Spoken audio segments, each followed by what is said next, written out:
Venice, city on the water. A place of beauty and romance that attracts millions of visitors every year. Just a few steps from the well-trodden tourist routes, there's a very different Venice, one populated by fascinating creatures.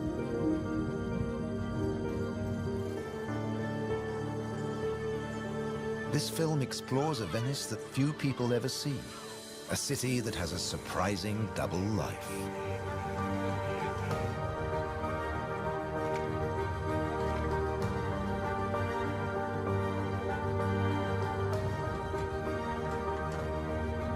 There are secret places and wild creatures in this watery world that most outsiders never discover. In the skies above, on the beaches, and in the canals are the true Venetians that live in every hidden corner of the city and the lagoon. Wild Venice is their home.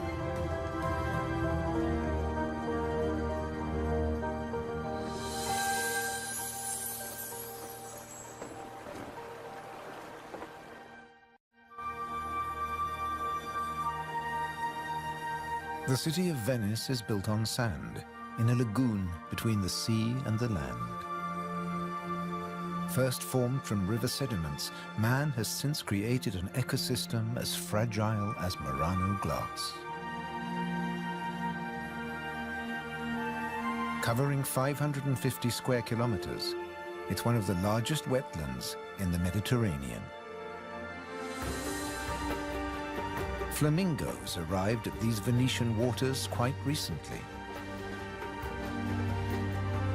They crisscross the Mediterranean from North Africa to France's Camargue, to Sardinia, Tuscany, and now Venice.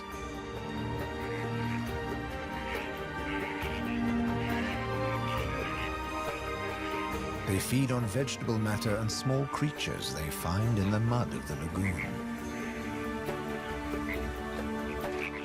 In the shadow of Venice, the lagoon is the northernmost flamingo habitat in Europe.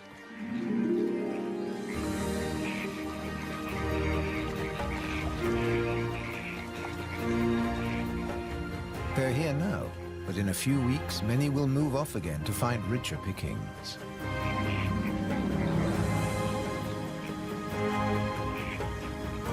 Their takeoff may look clumsy, but once in the air, their flight is balletic and elegant.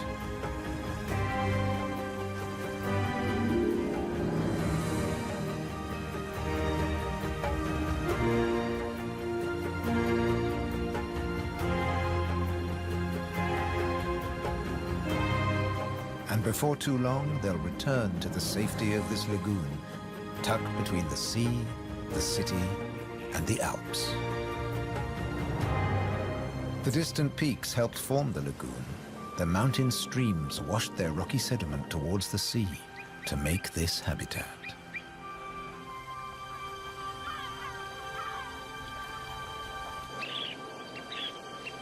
Some of the lagoon's other birds are ready to leave.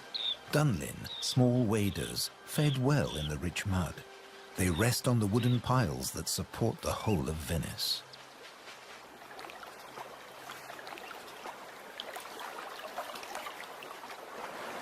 It's spring, time to head off to their northern breeding grounds.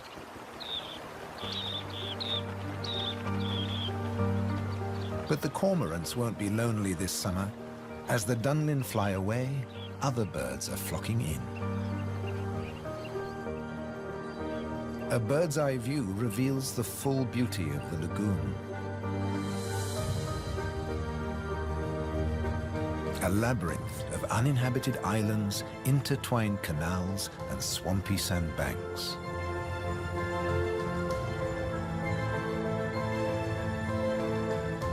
These marshy wetlands are known as the Barene.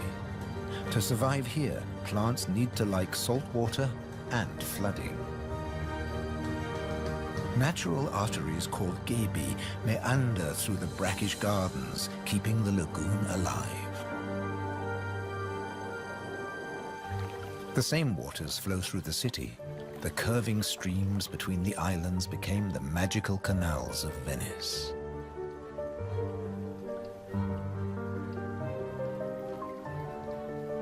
This is the city of bridges.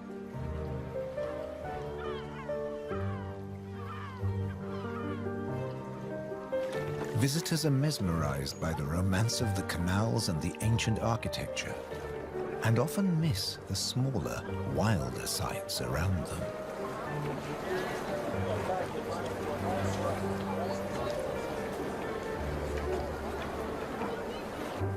These mussels are true Venetian natives. And now, in spring, they're breeding. The males spawn into the water, and each female produces up to 10 million eggs. Most of the larvae are eaten by other inhabitants of the canals, but up to 10,000 young shellfish will survive.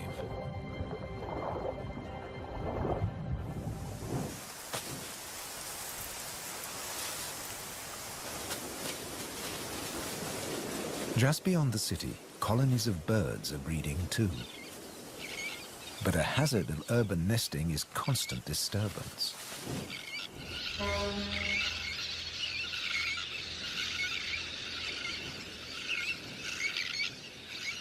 Little terns will quickly fly back to their eggs and can miraculously find their own nest scrapes in the crowded colony.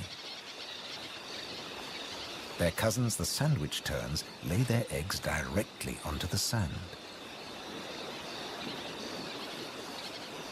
If the terns are disturbed, they have little time for incubating their eggs.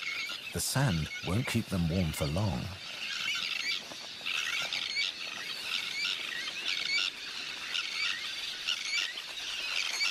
And left out in the open, they could be an easy target for predators.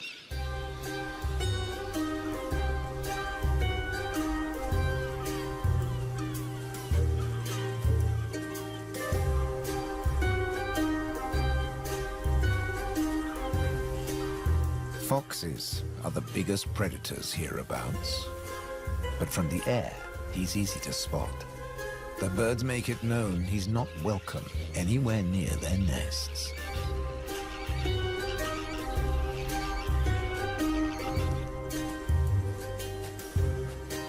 Foxes would rather not get their feet wet. Hunting in these swampy areas is a frustrating business.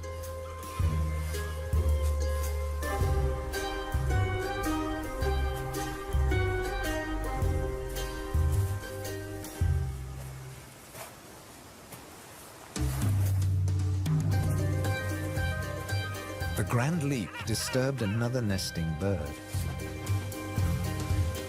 Now it's a question of following the scent.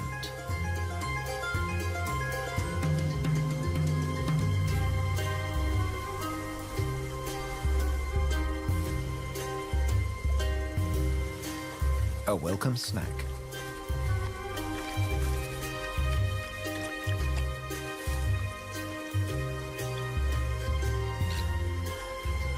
Just beyond the sand dunes is the busy colony.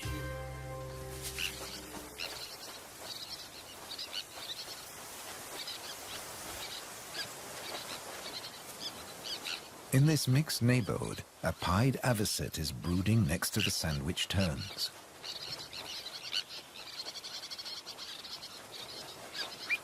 With nests so closely packed, there can be conflicting territorial claims with the common terns.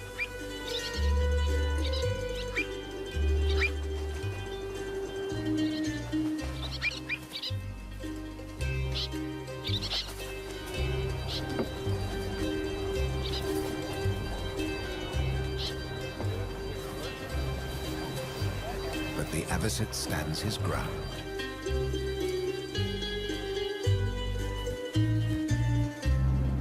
The Grand Canal is the main waterway of Venice, dividing the city in two. It follows the course of the ancient river Brenta that runs from the Alps all the way into the lagoon.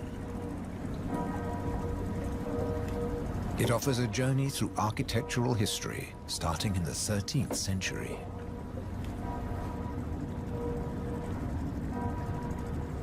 The banks of the Grand Canal have other surprises to offer, like Palazzo Malipiero's Rose Garden.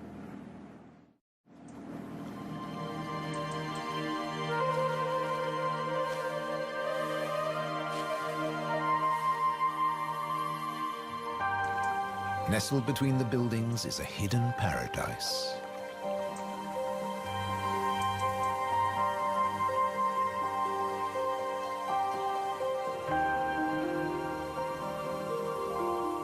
Now owned by a modern-day countess, it has been restored to its full glory, and no detail has been left to chance.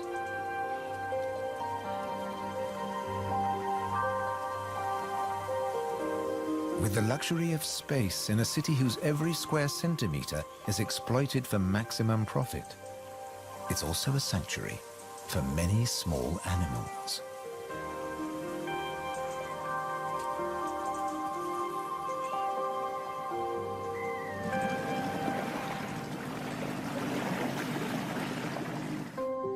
Every day, more than 50,000 tourists visit Venice. When the sun begins to set, the city's waterways empty. Venice belongs to the wild Venetians.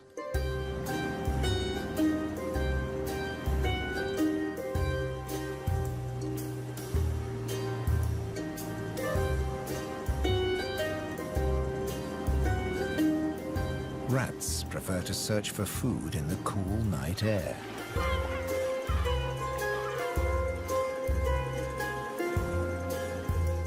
But they're not alone.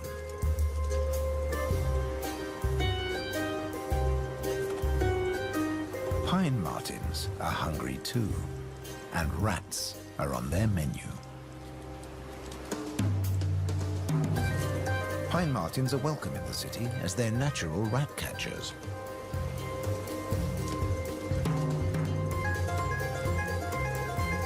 Agile with a keen sense of smell, they can find and follow any rat.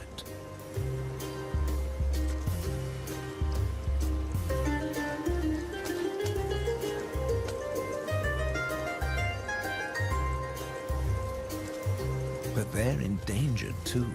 Since the rat population boomed, ironically, many martins have been killed by rat poison. The rat won the day, and the pine marten has to settle for dessert.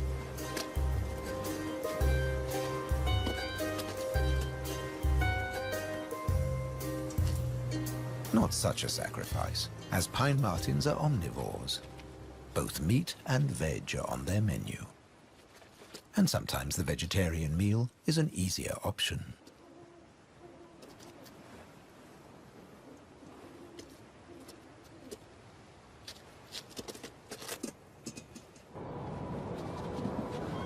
As the rat prepares to sleep, the city of Venice is beginning to wake up. The floating vegetable stalls are the first to move into action.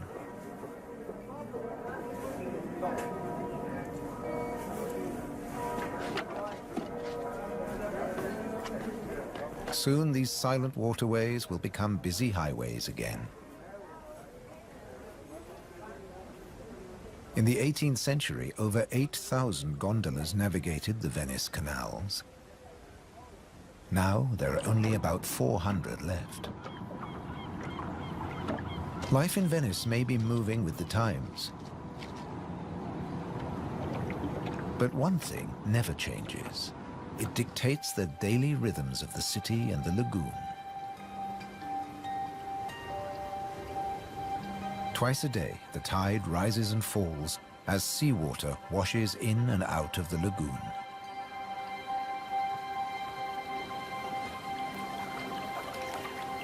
The water level changes by up to 60 centimeters.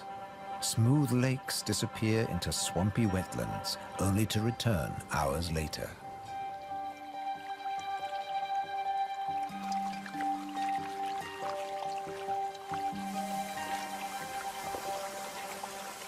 Retreating water levels reveal a surprise. Strange islands that look like complicated water mazes. In fact, they're fisheries at the edge of the lagoon. known as the Valle da Pesca.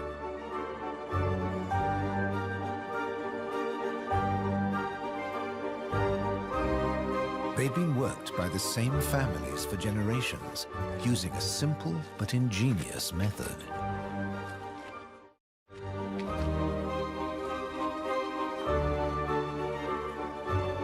Nets are lowered into the locks that span the water channels.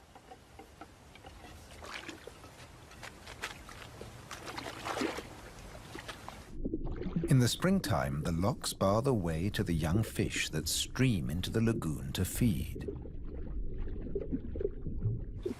The fishermen raise the nets and catch the small swarming fish in their thousands.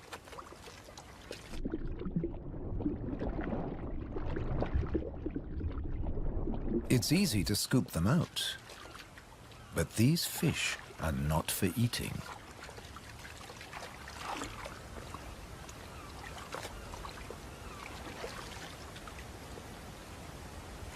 The fishermen place them on the other side of the bars and so trap them in the channels. Here, the spring fish are held under perfect conditions until they grow big enough to harvest.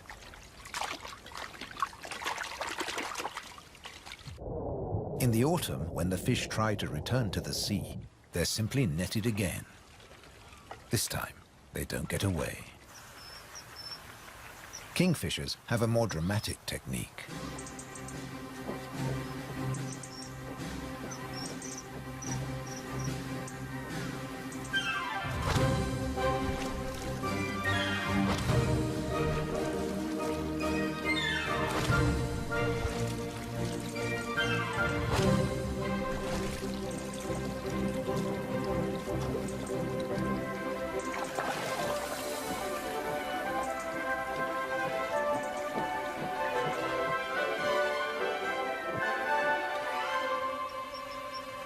They catch up to 20 fish a day, but need even more if they have nests with hungry growing chicks.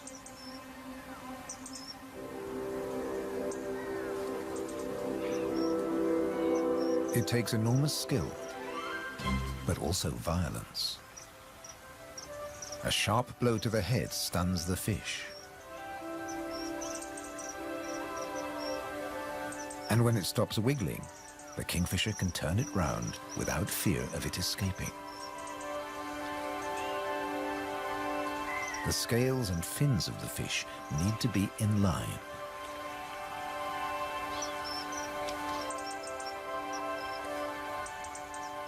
Now it's ready to swallow.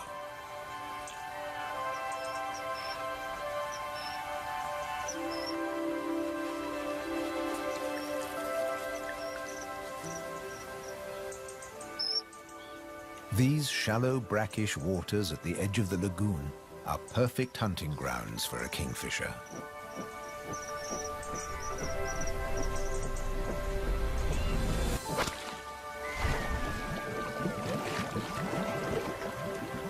But not every dive is successful. They'll snatch the odd insect in the air, but 95% of the kingfisher's catch must be made underwater. The cormorant has an easier life, as does the little egret. And some don't even get their feathers wet while hunting.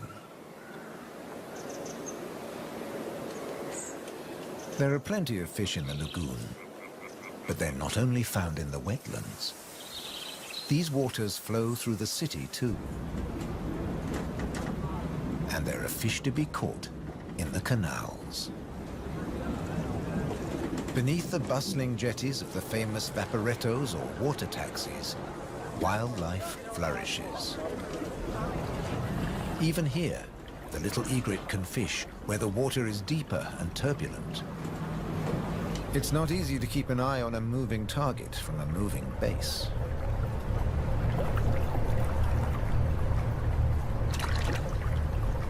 But persistence and patience pay off.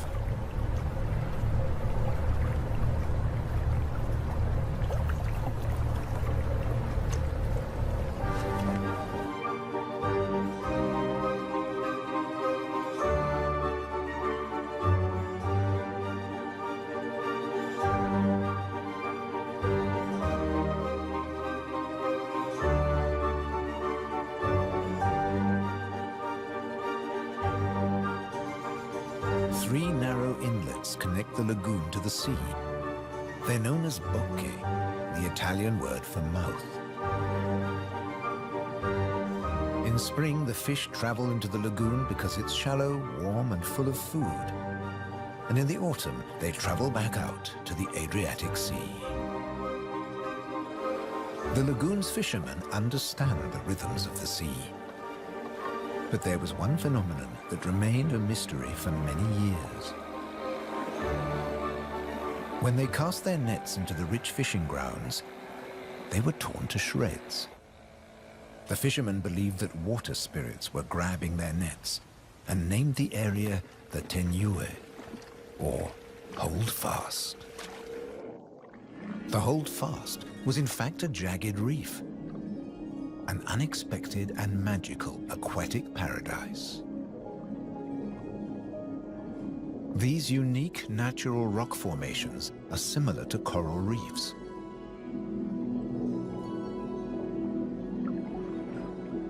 They're home to all kinds of remarkable creatures. Serpent stars, or marine annelids.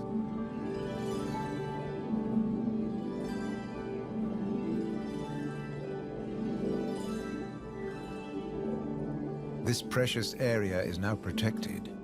Fishing is forbidden, diving strictly regulated.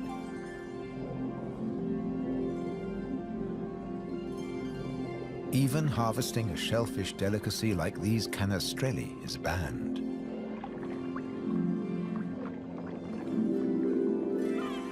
The city of Venice is lucky to have rich fishing grounds on its doorstep. The catch is seasonal, and in spring, the fish are small.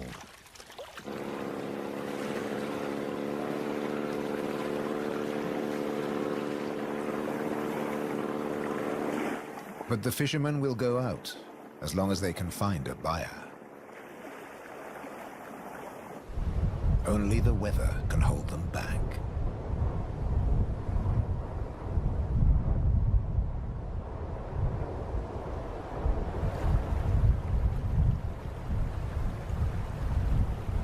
City and wetlands are both at the mercy of the elements. A storm is heading towards the lagoon. When rain-bearing clouds build up against the southern face of the Alps, and when warm southerly winds whip up the sea, water is driven into the lagoon, flooding the city and engulfing the swampland. This extreme high tide is known as aqua alta and can be disastrous for ground-nesting birds. Thankfully, it's rare in the springtime. It strikes more often in the autumn.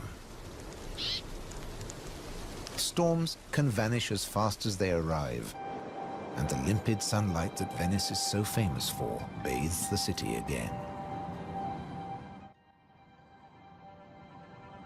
In early summer, Venice teems with tourists. The Bridge of Sighs is a popular attraction, but few visitors realize that real Venetian life is happening just a short distance away. In the Giardini, a spacious and peaceful city park, there are some surprising residents.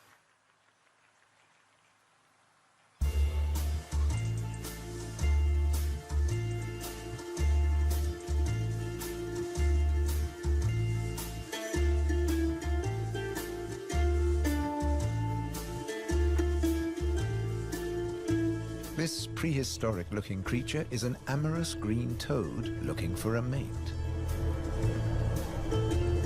After all, this is the city of romance. But for a toad, finding a partner in a city isn't always easy.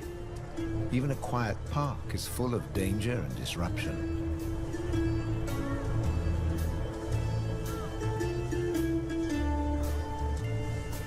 On the plus side, few of the park's visitors notice the presence of the toad, as it blends in so well with its surroundings.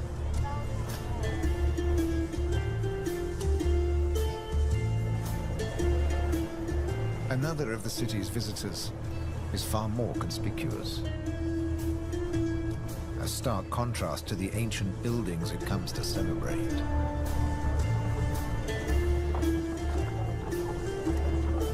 and a danger to the fragile city. The toad at last finds a more secluded waterside spot. Soft light, gentle fountains, the perfect place to mate. Venice is full of secret places hidden away from the main tourist routes.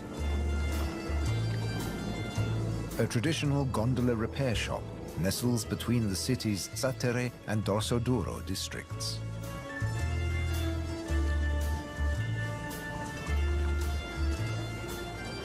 Craftsmen repair the boats in the peace of the backwaters. The tranquility also attracts some exotic-looking animals.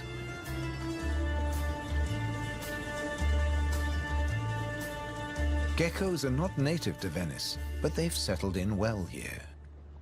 During the day, they'll sun themselves on warm stone.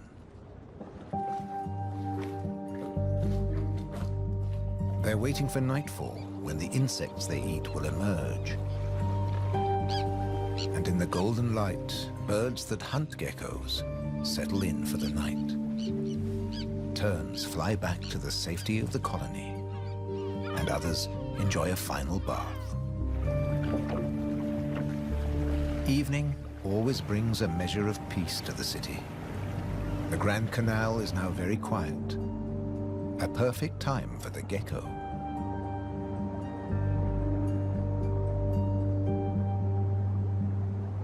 Geckos have evolved specially adapted feet that make them excellent climbers.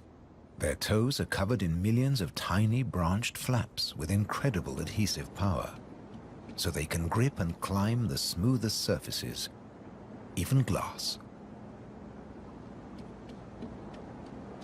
The city is empty now. The Grand Canal is deserted.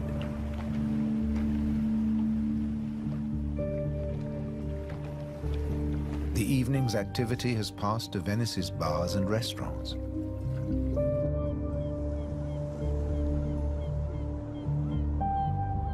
By the time the tourists are safely tucked up in their beds, the city is like a ghost town. Almost. A rat has ventured out to make the most of any scraps left behind. He must take care not to become a meal himself. Owls on the prowl. One little owl is distracted by bright lights. There's nothing here but fruit. No good for the owl.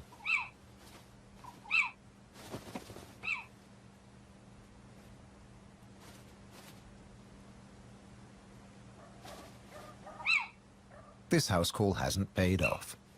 Time to make a swift exit. The lucky rat will make it home tonight.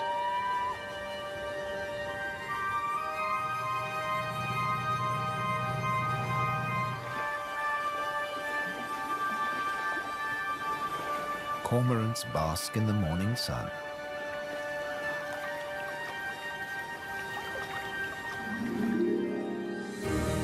The terns start fishing early. The colony is now a hive of activity.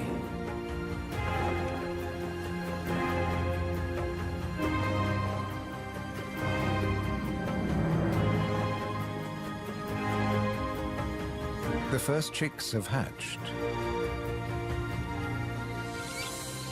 Exhausted from the effort of breaking out of the egg.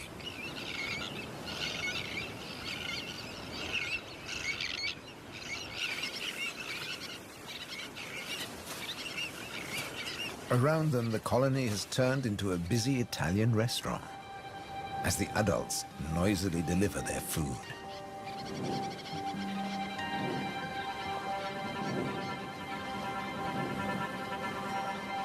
The chicks blend in well with the sand. Their cries for food are a new and insistent sound on the beach.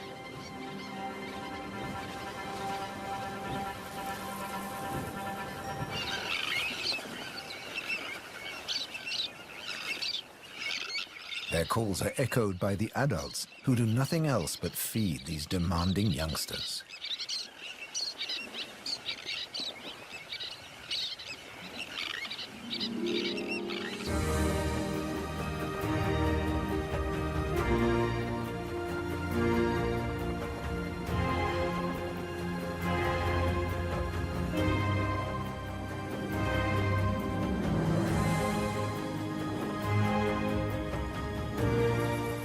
It's hot and humid, and the lagoon is at its most beautiful. The hot summer months are the quietest for the fishermen. They take advantage of this time to mend their nets. They work and even sleep here, with spectacular views of the surrounding wildlife.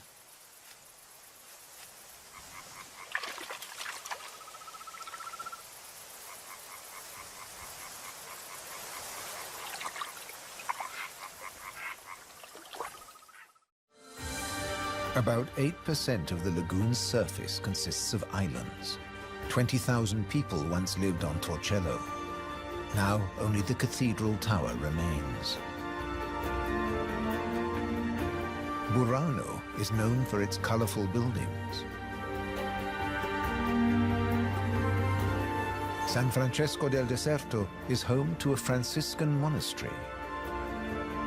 The island of Madonna del Monte is being swallowed by the lagoon, but the ruins of its monastery still stand proud.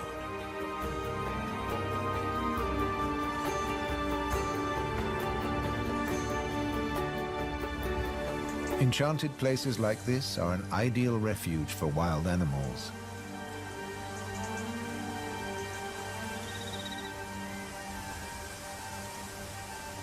And the island's ancient monastery has some new inhabitants. The ruins are the perfect place for kestrels to nest.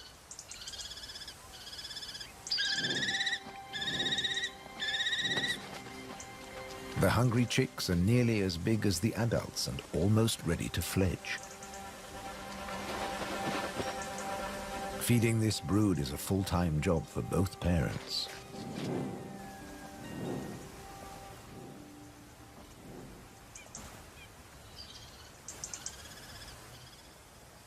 Finally, curiosity gets the better of the young birds and they start to emerge from their hiding place.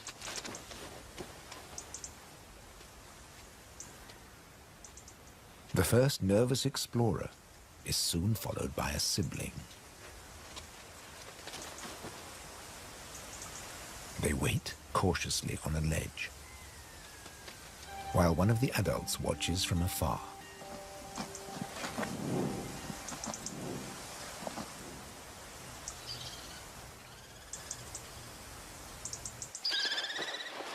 Their mother returns with food, and the young kestrels jostle to get to the front of the queue.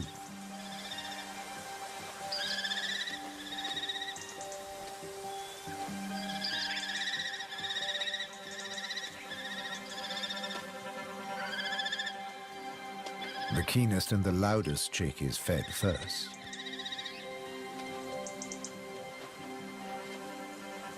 Soon the food parcels will stop. It's almost time for the young to leave the nest and fend for themselves.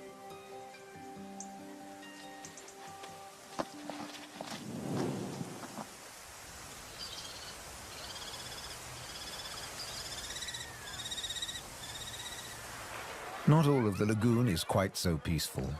Venice's Lido, with its luxury hotels, is where the human bathers gather.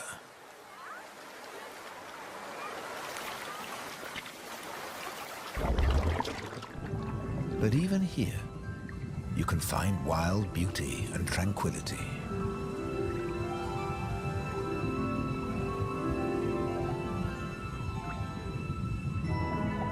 In the Tenue, Venice's reef, one of nature's most delightful performances is in full swing. The squid's mating dance.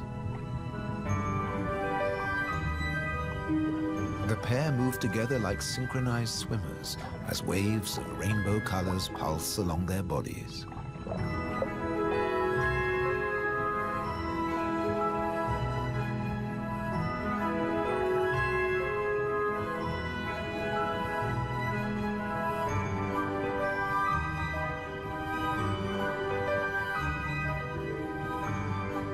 It's like an underwater version of the Venice Carnival,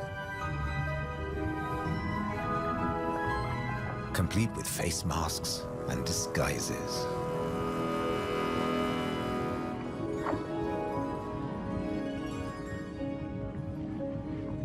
Decorator crabs change their shape by attaching sponges and algae to their bodies.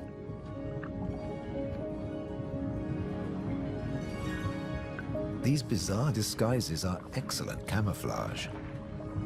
The crabs creep past their neighbors and predators like living rocks from the seabed.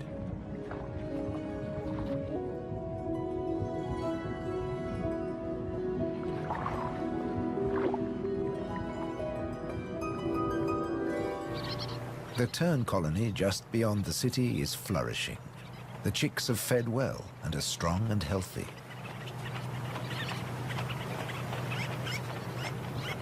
The young birds are gathered in a creche, with 1 or 2 adults looking after them all.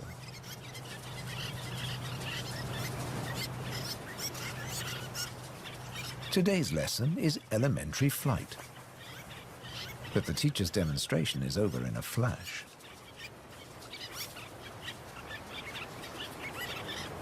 The young birds flap their wings to exercise their growing flight muscles, but they're not ready to take to the air yet.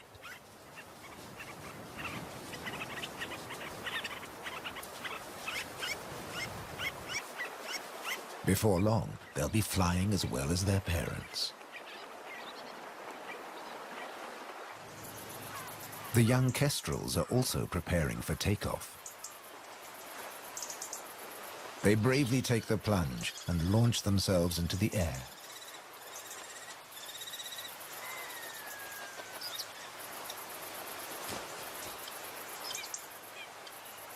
Dropping from a height makes their first flights easier. Once in the air, they're in their element and can glide and flap back to safety.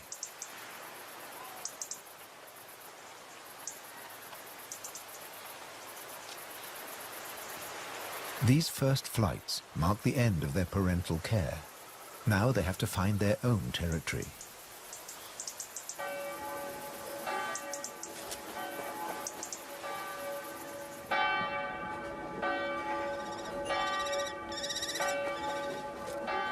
One of the kestrels has made its way to the nearby island of Burano.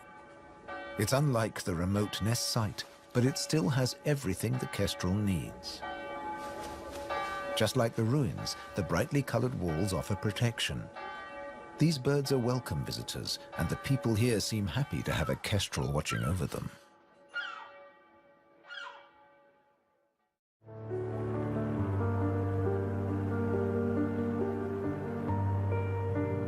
Autumn has arrived, and the wetlands once again change color. A plant called glasswort is responsible for this blush of pink. It flourishes in the swampy salt marshes.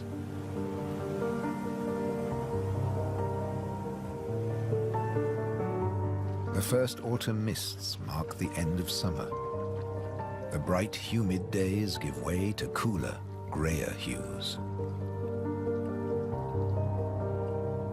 The sea and the sky seem to merge into each other.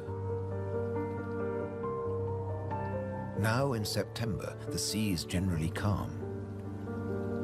But from the autumn equinox, there are high tides. And sometimes, Venice floods. For now, the water is still and shimmers like liquid mercury. When the temperature drops, the beaches are finally too cold for tourists. Animals better equipped to bear the chill reclaim them. A hungry fox sniffs along the shore looking for food.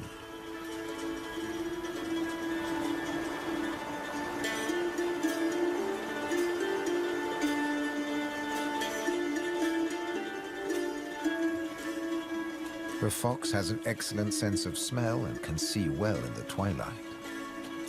It has picked up a strange scent. Something smells good to eat. But quite where this food is hidden is a mystery.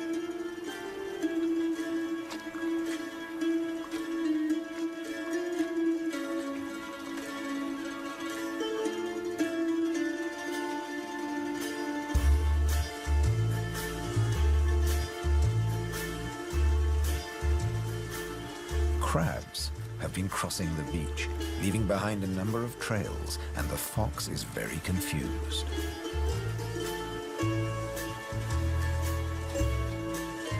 Finally, it follows its nose and comes face to face with a crab.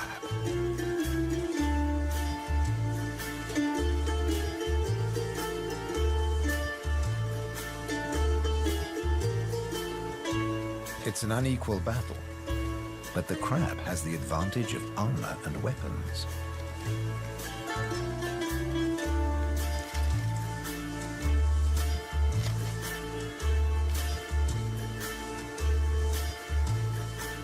This meal is more trouble than it's worth.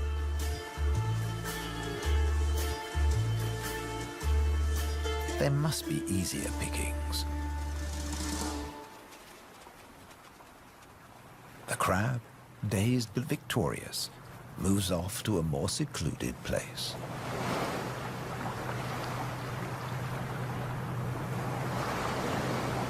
More crabs congregate on the shoreline looking out to sea. But just across the water, the residents of Venice are having a less comfortable time. The waters of the lagoon are creeping into the city.